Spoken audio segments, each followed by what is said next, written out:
Welcome back, friends. I thought I'd give you a little update on our little John boat project here that we got yesterday. We got so excited yesterday, the wife and I decided to run this baby out to the lake. We're only about 15 miles or 15 minutes from the boat ramp. So got our stuff together and down we went. Fortunately, I didn't make a fool of myself launching this thing off the trailer because there was a big crowd down there. But it worked pretty good. It was really windy. It was pretty rough, but we were able to get it done without too much problem. While I was parking the truck and trailer, she who must be obeyed was holding the bow line. I ran down, jumped in the boat, choke, on switch, 2 pulls, fires right up. Man, life is good. So I give her the thumbs up, jump in the boat. We cruise on out past the no wake buoys and open her up. And we're cruising along about half throttle. Everything's pretty good. It's a little rough. Making our way towards what we thought was smoother water, and we probably got 3/4 throttle, and we started to hit some bigger waves, and I jumped off the throttle real quick, and this thing just coughed and just laid down and died. And I was going, oh no, that's not good, because we're about 3/8 of a mile from the boat ramp, and the wind is blowing us away from the boat ramp. Fortunately, I had presence of mind to throw a paddle in here. Really should have been 2, but I reached down and cranked it up, and it idled just fine. We put it in gear and we started kind of idling towards the shore and back the way we went. I'd give it some gas and it would cough and do some different things, but yeah, my heart rate probably just jumped way up there. And so got it safely back to the boat ramp, and which was another exciting adventure. Like I said, never driven one of these before, and I drive with my right hand preferably. This I had to do with my left, and also forward, reverse, and neutral is here, throttle's here, going back and forth with my offhand that I really wasn't used to. Waves are doing this, wind's doing that, people standing there and going, I watched this tard crash this thing into his trailer, but hey, we got it on there without any problem. Got home, started doing some research. I started pulling the fuel lines off. Now, we stopped on the way and bought 2 gallons of unleaded to kind of top off our 3-gallon tank here. I'm not sure, and I forgot to ask the gentleman what fuel he had in there, how long that fuel was in there, but it was running fine at his house, although, we were just idling. And so it might have been fuel related. So when I got home, I poured that fuel out. Did look kind of suspect, so I started pulling fuel lines off. The fuel filter inside here looked like the original one. I pulled the fuel lines off, saw some kind of stuff in the fuel lines. I could see some stuff into the fuel filter, so I'm thinking right away that it's a fuel related problem. So I started making a list and about some things we needed. I was going to run around and get some parts today, which is a Sunday. And the first stop we made was over to Northern Tool. Picked up this for our spare tire to lock it on the trailer, and right across the street is West Marine. So I wasn't sure if West had many engine parts or whatever, but I was able to get 2 new spark plugs, because the spark plugs on this thing definitely need to be changed. I was able to get lower end pump and some grease, so we're going to change that too. That's just going to be kind of a natural maintenance thing. We got a new fuel filter, and I said, let me get 6 feet of fuel line. And he says, well, that stuff's $5 a foot. I'm going, you're kidding. He says, no, it's $5 a foot. He goes, just buy this whole thing here. Our bulb, where's our bulb? Our bulb, I thought it was okay. It might be suspect too, so for $39.95, complete new fuel lines, everything, not a problem. But what was the biggest problem I had while I was out chasing parts? Freaking hose clamps. I made 5 stops to get these damn hose clamps, and by the time, and rice rockets, by the time I found these, I was about to be done. But the fuel filter didn't have any hose clamps on it, so we're going to put that on there as well. In addition, I said, let's pour that gas out, start with some brand new fuel. And like I said, the gas did look a little suspect. We've got another can here. We'll see if it runs in the lawnmower. but we've got some places fairly close by that we can get some ethanol-free gas. And if you read any of the forums on these outboards, they say if at all possible, use ethanol-free, or at worst, 10% ethanol. So we got us 3 gallons of fresh ethanol-free gas, and we're going to run an ounce per gallon of seafoam through that. So for you math wizards, 3 gallons of gas, 1 ounce of this, we're gonna have 3 ounces in our tank of this. So we'll run a gas tank of that through there and see how it works. So what I'm gonna do today is we're gonna get all this stuff going. We're gonna put it in a trash can, crank it up, and see how she runs. And if everything looks good, my buddy Dino and I are going to the lake tomorrow because it's bunko night for the women. So that means it's lake-o night for us. So that's what we're gonna do. So let me get after this and I'll start showing you what we're doing. Okay, we've got our new parts installed. Let's see if you can look at these spark plugs. No bueno, senor, no. So $2.95 a piece. Of course, we're going to change those. We've got our new fuel line installed, and when you're installing your new fuel line, make sure your bulb, it has an arrow on it, says flow. Make sure it's flowing towards the engine.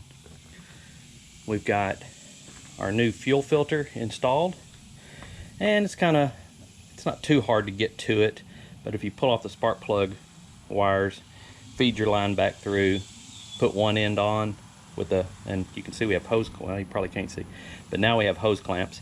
And also the fuel filter has an arrow going towards flow, and that's going to go to the fuel pump. So make sure you got that going the right direction.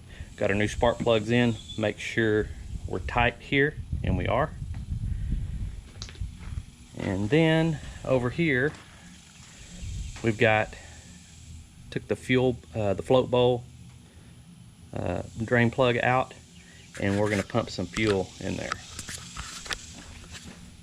Give it a few pumps with the bulb. Got to make sure your vent's open, and we are. That thing will start to get hard.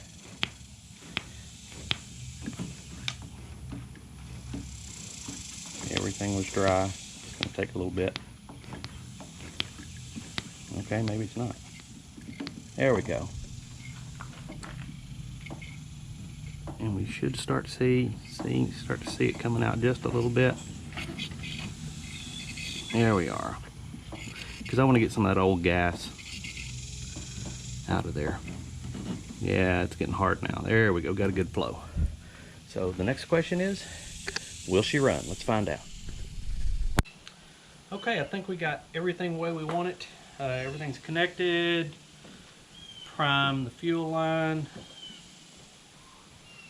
And get her cranked up.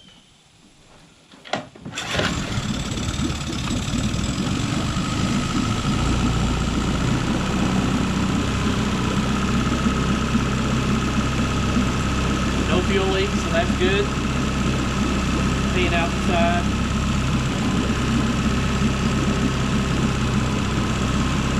Alright. Sounds pretty smooth.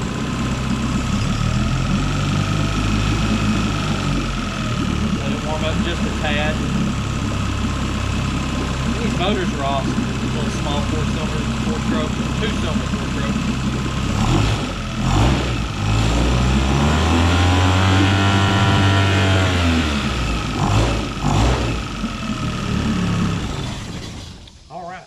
That.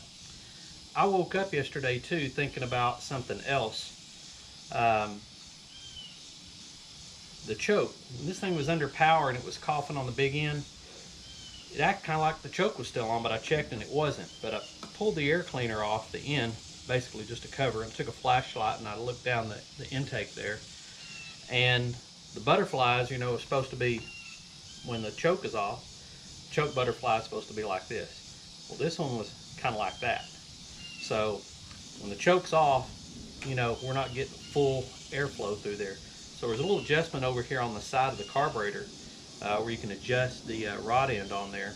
And so I just twisted it out a little bit, kept looking in there until that butterfly got to flat. So I think what we're going to do now is we're going to load it up, take it to the lake since we're only 15 minutes from the driveway to the ramp. Give it a test. They say that's the best way to do it. It's under power. So let's get down there and give it a go. Well, the lake test session went muy buenos. We're going to give it 2 thumbs up, but only got 1 thumb now because the other one's holding the camera. And we're going to give it double snaps because it was pretty awesome. That engine runs like a top. I got to tell you, we got it working pretty good. Just need to adjust the idle just a little bit, and I think we'll be good to go. So we're going to start working on some other things. Now we got the engine squared away. We'll start here at the front. I am going to, this is kind of white trashy, so I think we're going to do something different there. We got to do something. This is kind of how he had the trolling motor set up, and you can see that is not optimal. I've kind of mocked something up here that I'm going to work on today, and that will be our main project because we could sure use that trolling motor. Working our way back, the plan is to have a deck from there to this rib right here. That'll still give this person plenty of room. We've got some new seats ordered, some new brackets. We're just going to use the front rear clamp type rather than put something in here permanently. We're not sure exactly what we want to do, but the new seats will definitely be an upgrade to this. I mean, look at the bow in that one. These aren't comfortable at all. And that way we can move the seat kind of wherever we want it. And then if we get another boat, we can yank those seats out, put these back in, sell it with these old seats in it.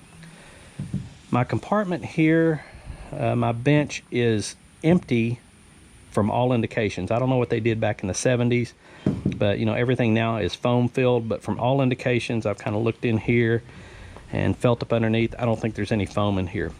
The bench is only 13 inches wide, so my hatch choices aren't as good as with the later model boat because those benches are quite a bit wider. But we're going to figure out something. I would kind of like to have my battery here and sitting in the center, just because with this boat, especially with just me in it, I mean, you're nose up until half throttle at least. It takes a while to get this thing planed out, so you're driving blind. So I thought a little extra weight up here might just distribute the weight in the boat a little better. Get another person up here, that all goes away, but just by myself, that might be something I'm thinking about. So we're gonna experiment with that. We're gonna put in a subfloor here, and this is all stuff we're gonna do here pretty soon, just to enjoy it here in the summer and the fall. And then this winter, we're gonna, you know, 8 screws, pull the floor out, and then we're going to paint this thing inside and out, make it kind of look less white trashy. So that's what we're gonna do. I've ordered a little Berkeley Rod Holder. You've seen them. It's just a slot of plastic, piece of plastic, got 6 slots in it with some styrofoam in it or foam, and the ends of your rods are going to be sitting over there, and then the handles are going to be over here to my back, so I'm not wasting any space, and I'll just put a bungee across up. That way I can carry 4 or 5 rods over here and they'll be out of the way. You know, right now they're just going to be bouncing and flying all over the place. These are not smooth riding boats, so we got to address that too. Back here we had a repair, not a very good one, and that one over there, that one is already cracked. And the reason it's cracked is because this engine, she weighs 90 pounds and most of it's up here. We don't have a transom brace on this, although we had a strap tying this to the trailer. But what you really need is a brace going from the lower unit to the trailer, which we've ordered from Atwood. And that way the lower unit will tilt it and all the weight will be on that bar and thus on the trailer, and take a lot of that off the transom. So we're not going to go out until we get that on. And that'll take me literally 5 minutes to put on as soon as it shows up, which will be in a couple days. I've already built a couple platforms for the tank, and one over there, which is maybe where the battery would be. I'm not sure. Like I say, it's a lot of weight back here. You know, my fat ass, 3 gallons of fuel, 90-pound motor, and a battery, all back here in the first 2 feet of the boat. So probably think about a battery up there. So we'll see. So that's kind of where we are with our little project right now. This will be pretty easy to do. Going to do this first. The platform's going to take a little more thinking. Got new seats and brackets coming. Should be here in the next week, which will be much better than these little dumplings. I mean, look at that. It's already bent. And today, I'm going to work on a trolling motor mount, so we can use that too. So check back with us. See how we are. If you got any questions or comments, please leave those below. So until next time, you guys get that life jacket on, get out on the water, and have a good time. See you down the road. Adios.